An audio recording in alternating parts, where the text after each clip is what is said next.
Bonjour Marie. Bonjour. Combien de salons as-tu fait depuis octobre? Une dizaine, et j'ai monté mon propre salon aussi en juin pour inviter d'autres auteurs peu connus.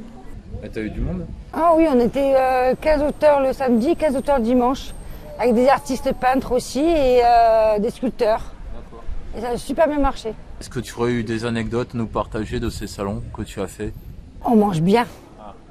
On mange super bien. Ils nous invitent et c'est super bon.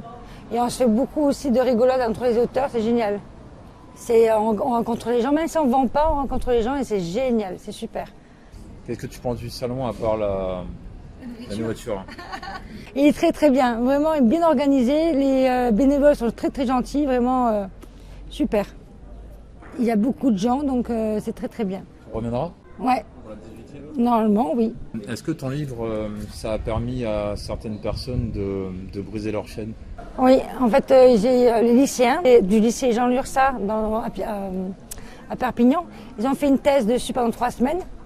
Et ils m'ont dit que c'était un chef-d'œuvre. Enfin, certains lycéens sont venus me voir pour me dire que c'était un chef-d'œuvre.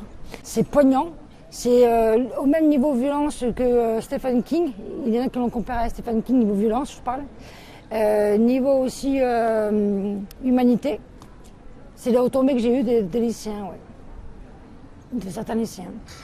Et les assistants sociaux aussi de mon département, donc des stagiaires entre autres, elles ont dit qu'elles le mettraient pour le diplôme, enfin en études pour le diplôme, pour leur diplôme. Elles vont le proposer pour leur diplôme en fait.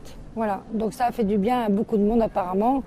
Et on commence à en parler parce que la radio en parle, même sans moi en fait.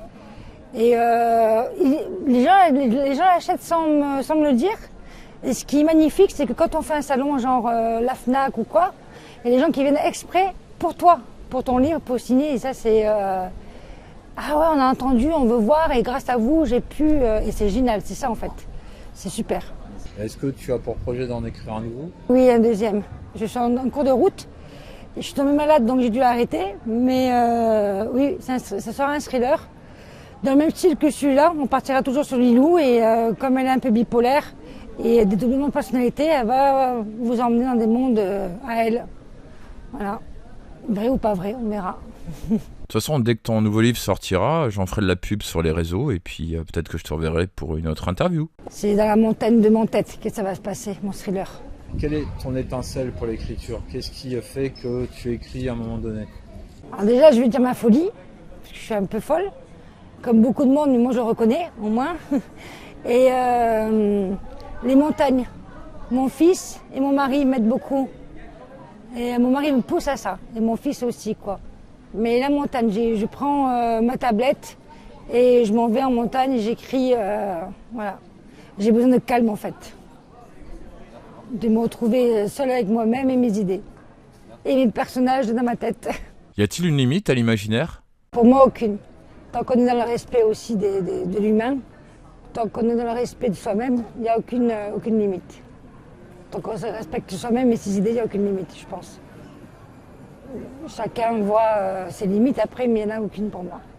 Quel conseil aurais-tu à donner à celles et ceux qui ont traversé ou qui traversent les mêmes épreuves que toi et qui se tâtent à écrire par peur du regard des autres? Lâcher prise.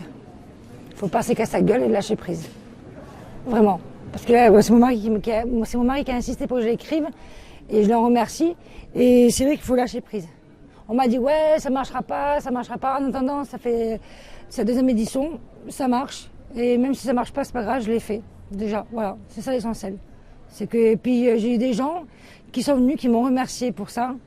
Et j'ai même une dame qui vient tous les jours, toutes les semaines à la bibliothèque, chercher mon livre, le renouveler. Elle peut pas l'acheter, malheureusement, c'est comme ça. Et elle me dit, Marie, je le lis tout le temps parce que ça m'aide, ça me fait remonter la pente. Vraiment. Donc voilà. Donc je l'en remercie aussi. Merci à toi en tout cas. Bah non, merci à toi. À bientôt.